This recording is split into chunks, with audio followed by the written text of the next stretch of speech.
ज्या ज्या वेळेला मुलाखती दिलेल्या आहेत त्या वेळेला मी सांगितलेलं आहे की कोर्टामध्ये ज्यावेळेला एखादी मॅटर चालू असते त्यावेळेला त्याच्यावर कोणीतरी आपलं मतप्रदर्शन करणं किंवा वेगळं त्या ठिकाणी दिलेल्या निर्णयांचं वेगळं विपर्यस्त असं छापून येणं, कुठल्या मीडियावर छापून येणं किंवा न्यूजपेपरवर छापून येणं हे चुकीचं असतं. आणि आपण बघितलेलं आहे की एका भाषणामध्ये स्वतः चीफ जस्टिस साहेबांनी सुद्धा म्हटलेलं आहे की अशा रीतीच्या मीडिया ट्रायल्स होऊ नये. तर याचा मान सर्वांनीच ठेवावा अशी विनंती आहे. विशेषतः मी स्वतः कधीही कुठलेही कॉमेंट्स केलेले नाही की काय कोर्टामध्ये चालू आहेत, पण आज काही ठिकाणी बातम्या प्रसिद्ध होत आहेत आणि त्याच्यामुळे प्रत्यक्ष ऑर्डर कोर्टामध्ये काय झाली ती अशा स्वरूपाची होती की डेट जी फिक्स केलेली आहे इलेक्शन कमिशनने ती 8 तारीख आहे आणि पिटिशनरना वेळ वाढून पाहिजे आहे. तर त्यांनी वेळ वाढून मागितलेल्याच्या संदर्भात आपण निर्णय द्यावा, याचा अर्थ त्यांना वेळ वाढवून द्यावा असा अर्थ होतो. परंतु मग चिन्हाच्या संदर्भात वगैरे अशा स्वरूपात बातम्या छापून आलेल्या आहेत. असं कुठेही कोर्टामध्ये म्हटलेलं नाही आहे. पिटिशनरला वेळ वाढवून द्यावा, ते वेळ मागणार आहेत आणि त्यांना वेळ वाढवून द्यावा अशा स्वरूपाची ही ऑर्डर आहे. म्हणजे त्यांनी ते कन्सिडर करावं अशा स्वरूपाची ही ऑर्डर आहे. असं असताना वेगवेगळ्या बातम्या येणं हे चुकीचं आहे आणि म्हणून नेमकं जे बोललं जातं आणि नेमकी जी ऑर्डर आहे तीच मीडियामध्ये सुद्धा आली तर मग लोकांमध्ये कन्फ्युजन निर्माण होत नाही. दुसरं आहे की कोणालाही घटनातज्ञ म्हणून घ्यायचं आणि त्यांचं मत हे प्रदर्शित केलं जातं निर्णयाच्या संदर्भात. तर असं सुद्धा करणं जर अवॉइड करता आलं तर ते चांगलं होईल असं मला स्वतःला वाटतं. त्यांनी प्रतिक्रिया देणं आणि त्यांनी निर्णय काय होईल हे सांगणं ह्या दोन वेगवेगळ्या बाबी आहेत. त्याच्यामुळे ज्यावेळेला कोर्टामध्ये एखादी मॅटर चालू असते त्यावेळेला त्याच्यावर कुठलीही प्रतिक्रिया किंवा त्याच्यावर काही सांगणं हे योग्य नसतं असं हे माझं म्हणणं नाही. देशातल्या जे सर्वोच्च ऑथॉरिटी आहे त्यांचं हे म्हणणं आहे आणि त्याच्यामुळे ते तुम्ही बघितलं ते छापून आलेलं आहे. मीडिया टायर्स होऊ नये असं त्यांनी म्हटलेलं आहे. तर महाराष्ट्रामध्ये एवढं तरी मी अपेक्षा करू शकतो की नेमकी जी ऑर्डर होती ही ऑर्डर जशीच्या तशी लोकांच्या समोर यावी एवढंच मी म्हटलं आणि मी काय म्हटलेलं नाही अजून. जसं की मला या संदर्भात आणि काय बोलायचं नाही. आतापर्यंतचे तथ्य काय तुम्ही केस पूर्ण नाही केसच्याबद्दल मला काहीच म्हणायचं नाही आहे. इलेक्शन कमिशनच्या संदर्भात जे म्हटलेलं आहे ते एवढंच म्हटलेलं आहे की जे पिटिशनर आहेत आणि ते पिटिशनर वेळ मागतील तर त्या संदर्भात त्यांना वेळ वाढवून देण्याच्या संदर्भातलं तेवढंच म्हटलेलं आहे. त्याच्या पलीकडे आणि काही त्या ठिकाणी ऑर्डर झालेली आहे. निवडणूक आयोगाची सुनावणी किंवा ते तुम्हाला जे सबमिशन द्यायचं होतं ते 8 तारीख ठरलेली होती, बरोबर आहे? हो. त्या संदर्भात नेमका काय आक्षेप आहे? नाही, त्यांचे पिटिशनरचं म्हणणं काय होतं म्हणजे त्यांचे जे वकील आहेत त्यांचं म्हणणं होतं की आम्ही आणि वेळ वाढवून मागणार आहे तर आम्हाला ती वेळ मागून मिळावी. तर त्याच्यात सांगितलं की ह्यांनी वेळ वाढवून मागितली तर त्यांना ती देण्यात यावी. म्हणजे असं थोडक्यात अर्थ आहे. कन्सिडरचा अर्थ काय होतो? It is as good as order की त्यांना वेळ वाढवून द्यावी. ह्याच्यामध्ये काहीच नाही म्हणजे कन्क्लुझिव्ह काही नाही. त्यांना वेळ वाढवून द्यावा एवढंच आहे. नाही आता मी सांगायला तुम्ही स्वतः बातम्या वाचून बघा. त्याच्यामध्ये काय येतं की चिन्हाच्या संदर्भात येतं किंवा इतर संदर्भात येतं. ही कुठलीही चर्चा झालेली नाही की त्या ऑर्डरमध्ये असं काही नाही आहे. फक्त वेळ वाढवून द्यावा एवढंच आहे. साहेब आता वेळ वाढवून दिले त्यामुळे राज्य मंत्रिमंडळ विस्तार तो देखील लांबणीवर पडेल का? त्याच्यावर काय परिणाम झाला का? हे बघा या दोघांचा काहीही संबंध असेल असं मला स्वतःला वाटत नाही की असं कुठेही म्हटलेलं नाही आहे की मंत्रिमंडळाचा विस्तार करू नये वगैरे असं. मंत्रिमंडळाच्या विस्ताराची तारीख ही मुख्यमंत्री राज्यपाल महोदयांना कळवतील आणि त्यावेळेला तो होईल. जानना चाहेंगे कि आज जिस तरीके से खबर चल रही है कि राज्य सरकार को कहीं न कहीं कोर्ट से झटका मिला है और खासकर उन्होंने इलेक्शन कमीशन को बोला है कि अभी इस पर फैसला ना दे जब तक कोर्ट में मामला नहीं चले. क्या है पूरा मामला और आप देखिए जो ऑर्डर है वो स्पेसिफिक है. ऑर्डर में क्या बोला गया है कि इलेक्शन कमीशन के पास एक जो पार्टी जहाँ पे आर्गुमेंट कर रही थी उन्होंने बोला है कि उनको और समय चाहिए तो वो समय मांगेंगे इलेक्शन कमीशन के पास तो उनको पर्याप्त समय दिया जाए. इतना ही क्या है, उसके बारे में और कोई भी ऑर्डर नहीं हुआ है. तो मैं इतना ही बोलना चाहूँगा कि जब कोर्ट में कोई मैटर चल रहा होता है तो जैसे बोला गया है वैसे ही उसका न्यूज़ भी आना चाहिए. उस पर कोई कमेंट्स भी नहीं आने चाहिए ये एक मान रहता है, सुप्रीम कोर्ट का मान रहता है, तो हर किसी को ये देखना चाहिए कि इस पर कोई कमेंट नहीं आए और जैसे भी बोला गया है कोर्ट में उसी तरह से उस न्यूज़ में भी वो आ जाए। इतना ही मेरा कहना है। और हमने कभी भी इसके बारे में डिस्कशन कभी नहीं किया है, मैंने खुद कभी भी कमेंट नहीं किया है, लेकिन आज जो कुछ न्यूज़ आ रही थी उसमें कुछ अलग से न्यूज़ आ रही थी, इसलिए मैंने एक्सप्लेनेशन किया कि खाली इलेक्शन कमीशन को बोला गया है कि ये जो पिटिशनर है वो आपके पास वक्त मांगेंगे तो उनको वो वक्त दिया जाए। एक और सवाल है कि जिस तरीके से आज शिवसेना के कुछ नेता डीजीपी से मिलने गए और उन्होंने कहा कि इस राज्य के भीतर पुलिस यंत्रणा का दुरुपयोग किया जा रहा है सरकार की तरफ से हमारे कार्यकर्ताओं पर एक्शन लेने के लिए और एफआईआर रजिस्टर की जा रही है। देखिए, हर किसी को टॉप अथॉरिटीज़ को मिलने का हक है और जो भी उनको लगे वो कहने का भी हक है, लेकिन ये वास्तवता है या नहीं उसका निर्णय उस अथॉरिटी को करना है और उस पर उनको निर्णय करना है। तो डेमोक्रेसी में कोई भी जाके मिल सकता है डीजी जो पुलिस के हाईएस्ट अथॉरिटी है उनसे, और अगर कुछ एक आध आदमी ऐसा हो कि जिसको गलती से पकड़ा गया होगा तो उसे भी जस्टिस मिलना चाहिए। ऐसे हम लोग नहीं बोलते कि 10 लोग अरेस्ट होते हैं तो 10 में से 10 ही उनका कनेक्शन है। जिनका भी कनेक्शन होगा उनको उन पे एक्शन होना चाहिए, ये तो उनका कर्तव्य आहे की उन पे ॲक्शन देणं। सर, शिवसेना नेत्यांकडून ही टीका करण्यात येते की पायाखालची वाळू सरकल्यामुळे अशा प्रकारचं शिवसैनिकांवरती आता खोटे गुन्हे टाकले जात आहेत। वाळू सरकणार कशासाठी? वाळू सरकण्यासारखं काय झालेलंच नाही आहे। उलटं तुम्ही बघा की या ठिकाणी सगळं महाराष्ट्राची जनता ही एका बाजूने आहे, तर वाळू सरकणार कशाला? वाळूच्या ऐवजी मला असं वाटतं की सर्व जनतेने मुख्यमंत्री उपमुख्यमंत्र्यांचं कौतुक करतायत। रोज हजारोंच्या संख्येने लोक भेटायला येतात, ज्या ज्या ठिकाणी जात आहेत त्या ठिकाणी हजारोंच्या आणि लाखांच्या संख्येने लोक जमत आहेत। तर हे आपल्यातला मुख्यमंत्री असला किंवा आपल्यातला मुख्यमंत्री असले जे सर्वसामान्य लोकांना भेटतात, सर्वसामान्यांच्या कागदावर लिहितात। वैशिष्ट्य त्यांचं असं आहे की कोणाचा घेतलेला कागद आणि पीएकडे असा दिला असं नाही, त्याच्यावर ते लिहितात, खाली सही करतात आणि देतात। नुसते आलेला अर्ज दुसऱ्याकडे सरकवला असं मी कधीही त्यांच्या बाबतीत बघितलेलं नाही आहे। आणि त्याच्यामुळे लोकांना समाधान वाटतं की कोणीतरी आमचं ऐकून घेतं। राज्याचे प्रमुख आमचे आहेत, राज्याचे प्रमुख हे सर्वसामान्य लोकांचे आहेत। ही भावना एक सुखद भावना असते आणि ती भावना जर महाराष्ट्राची जनता अनुभवत असेल तर त्याचं कोणाला वाईट वाटत असेल आणि त्याच्यासाठी जर ते असे तुम्ही सांगितलेले शब्द वापरत असतील तर तो बघणाऱ्याचा दोष आहे। केसरकर साहेब, मुख्यमंत्री सक्तीचं त्यांना आराम करायला सांगितलं डॉक्टरांनी, उपमुख्यमंत्री तातडीने दिल्लीला रवाना झालेले आहेत। यामुळे मंत्रिमंडळ विस्तार पुन्हा एकदा लांबणीवर पडण्याची शक्यता आहे का? तुम्हीच म्हणाला होतात या आठवड्यात मंत्रिमंडळ विस्तार होणार। मी 100% म्हणालो होतो की 4 दिवसामध्ये मंत्रिमंडळ विस्तार होईल। मला ज्याप्रमाणे वरिष्ठ सांगतात, मी प्रवक्ता आहे, मी काय निर्णय घेत नाही कुठल्या तारखेला मंत्रिमंडळ विस्तार व्हावा। ज्यावेळेला मला सांगण्यात आलं होतं की 4 दिवसामध्ये मंत्रिमंडळाचा विस्तार होईल, मी ती बातमी जशीच्या तशी आपल्याला सांगितलेली होती आणि त्याच्यानंतर 4 दिवसानंतर आपल्याला माहिती आहे की रविवार येत होता। आता काही कारणामुळे त्यांना एखाद दुसरा दिवस वाढवायला लागला, तर त्याच्यामध्ये चुकीचं काही नाही, तो त्यांचा अधिकार आहे। आणि त्याच्यामुळे मुख्यमंत्री महोदय ज्यावेळेला राज्यपाल महोदयांना कळवतील की आज विस्तार करायचा आहे त्याला तो विस्तार होईल आणि तो लवकरच होईल, याच्याबद्दल कुठल्याही मनात शंका बाळगू नका।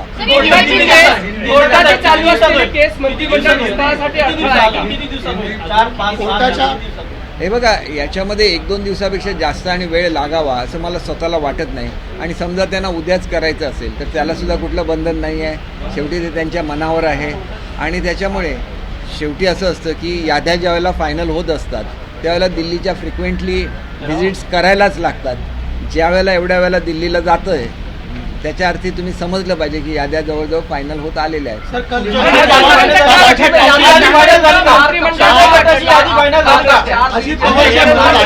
कोर्टामुळे वारंवार विस्तार लांबणीवर जात आहे, त्याच्याकडे कशा प्रकारे पाहता? कारण आज पुन्हा आता नवीन तारीख मिळालेली आहे, त्यामुळे 4 दिवसात होणारा विस्तार पुन्हा लांबणीवर जाणार आहे। कारण काय सर? हे बघा, मी तुम्हाला विस्तार लांबणीवर जाणार आहे असंही म्हटलेलं नाही आहे किंवा विस्तार लवकर होणार असंही म्हटलेलं नाही आहे। हे सगळे तुमचे अंदाज आहेत आणि तुमच्या मीडियामध्ये असं येतं आहे की उद्या मंत्रिमंडळाचा विस्तार होणार आहे, तर तुमच्या बातम्या माझ्यापेक्षा जास्त ॲक्युरेट नाही, सर, आमचा असतात. प्रश्न त्याच्यामुळे रखडला काय? मी काय त्याच्यावर कॉमेंट करणार नाही. उद्या मी नाही म्हटलं आणि उद्याच झाला विस्तार तर तुम्ही म्हणणार की आम्ही तुमच्यापेक्षा जास्त आम्हाला माहिती आहे.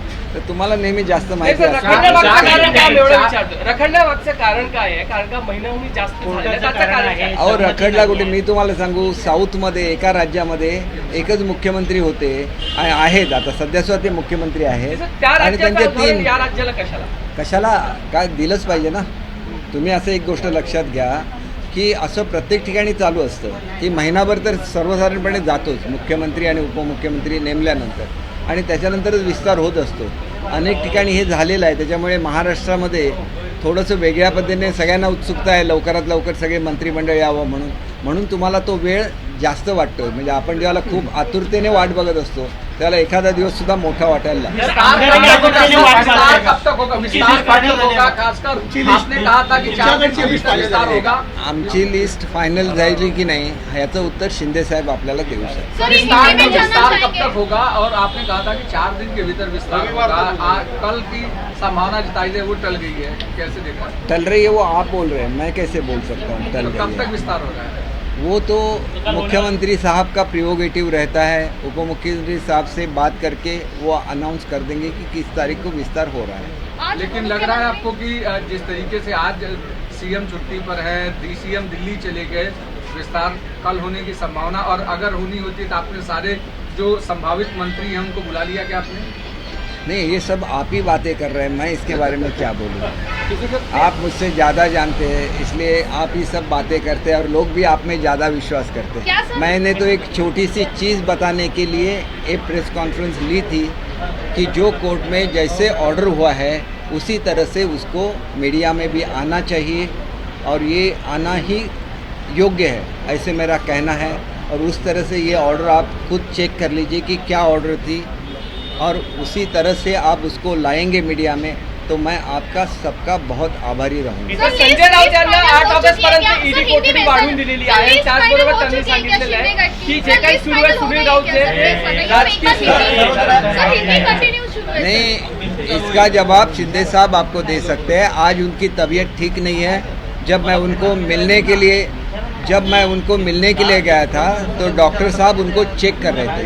इसका मतलब सचमुच ही उनकी तबीयत ठीक नहीं है. बहुत दिनों से वो सोए भी नहीं थे तो एक स्ट्रेस आ जाता है. आप बहुत अपने तबीयत को बहुत ये देते हैं तो उससे थोड़ा स्ट्रेस आ जाता है. तो उनको चेक कर रहे थे और आपने भी देखा हुआ है नासिक में गए तो 3-3 बजे तक लोग उनका इंतज़ार करते रहे. औरंगाबाद में गए थे वहाँ पे भी लोग देर रात तक उनका इंतज़ार कर रहे और वो लाखों की संख्या में थे, हज़ारों की संख्या में रहे. क्योंकि ऐसे मुख्यमंत्री मिल गए हैं जो सामान्य लोगों को मिलते हैं, उनसे बातें करते हैं, उनका दुख समझ लेते हैं और उस पर एक्शन भी करते हैं. तो ये वाजिबी है कि उनको भी ज़्यादा समय देना पड़ा है और इस दरमियान उन्होंने अपने हेल्थ का केयर नहीं लिया है.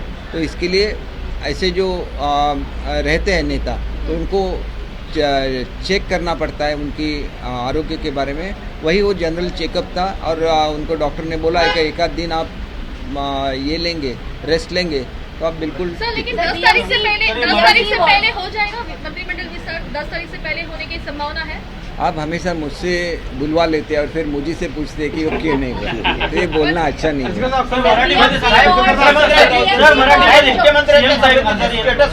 सीएम साहेबांचे जनरल चेकअप चालू होता ज्यावेळेला मी गेलेलो होतो.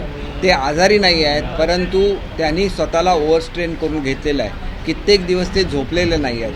महाराष्ट्राच्या दौऱ्यावर ज्यावेळेला ते जातात त्यावेळेला 2-2, 3-3 वाजेपर्यंत लोक त्यांची वाट बघत रस्त्यावर थांबतात आणि मग त्या लोकांना तसंच सोडून जाणं त्यांना योग्य वाटत नाही. त्याच्यामुळे 3 वाजता एखाद्या ठिकाणी ते लोकांना भेटले आणि परत झोपायला गेले तरी ते 5-6 वाजता झोपायचं, परत 7 वाजता 1-2 तासाची झोप ही कोणालाही पुरेशी नसते. परंतु मुख्यमंत्री सातत्याने गेले 8 दिवस हे करतायत की अजिबात झोपत नाही आहेत. तर कुठेतरी त्यांनी आपल्या जर तब्येतीची काळजी घेतली तर ते लोकांची अधिक चांगली सेवा करू शकतील असं माझं व्यक्तिगत मत आहे जे मी त्यांना बोलून दाखवलं. कैबिनेट की बैठक में एक बड़ा फैसला महाराष्ट्र विकास की आघाड़ी को और झटका लगा है. जो वार्ड रचना थी उसको रद्द करके पुरानी रचना के आधार पर भी 2017 के आधार पर ही चुनाव दिए जाएंगे. कांग्रेस के फेवर ये में तो कांग्रेस में खुशी है. कांग्रेस ने खुशी जताई इस पर. नहीं, किसी ने भी खुशी जताने दीजिए. आखिर तो जीतना तो हमें ही है. इसलिए उनकी जो खुशी है आज खुशी मनाने दीजिए।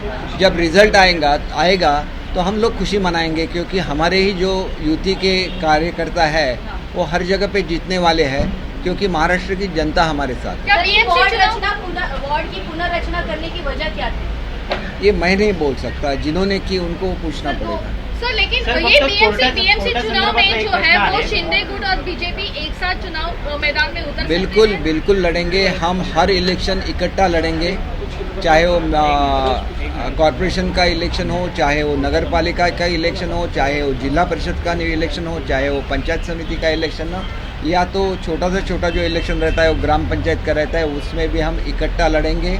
और हमारी एकता क्या है वो जनता को दिखाएंगे, उनको न्याय देंगे। सर, कोर्टाने एक सुनील गोष्ट राऊतने स्पष्ट बयान म्हटलेलं दिलं आहे आहे की की संजय राऊत को हिअरिंग होऊ शकते, पण तुम्ही इलेक्शन कमिशन कुठलाही निर्णय घेऊ शकत नाही, हे तरी स्पष्ट म्हटलेलं आहे कोर्टाने। याबाबत कुठलाही नाही नाही, असं तुम्ही ऑर्डर वाचून बघा ना, तुम्ही ऑर्डर का वाचून बघत नाही? ऑर्डर क्लिअर आहे की त्यांना वेळ द्या, निर्णय घेऊ नका असं कुठल्या ऑर्डरमध्ये म्हटलेलं असेल? चिन्हाचा निर्णय घेऊ नका अहो मी आता तुम्हाला ऑर्डर वाचून दाखवली, इंग्रजीमध्ये ऑर्डर आहे, मी तुम्हाला वाचून दाखवली, त्याच्यामध्ये कुठे असं आहे का? हे बघा, वकील काय मांडतात हा वेगळा भाग असतो, तुम्ही जी बेंचने ऑर्डर दिलेली आहे ऑर्डर वाचा, माझ्याकडून वाचण्याची गरज नाही आहे। हे सगळे जे लॉ बुक्स येतात या लॉ बुक्समध्ये हे छापून येतं, ते तुम्ही इंटरनेटवरून काढा आणि त्याप्रमाणे लिहा, एवढीच माझी साधी मागणी आहे। ती ॲक्च्युअल ऑर्डर असते, जो पिटिशनर असतो तो वेगवेगळ्या बाजू मांडत असतो, पण त्यांनी मांडलेली बाजू म्हणजे त्याच्यावर दिलेली कोर्टाने दिलेली ऑर्डर अशी नाही। कोर्टाची ऑर्डर लेखी असते आणि ती जर स्पीकिंग ऑर्डर असली तरी ती त्या लॉ बुकमध्ये तशीच्या तशी येते।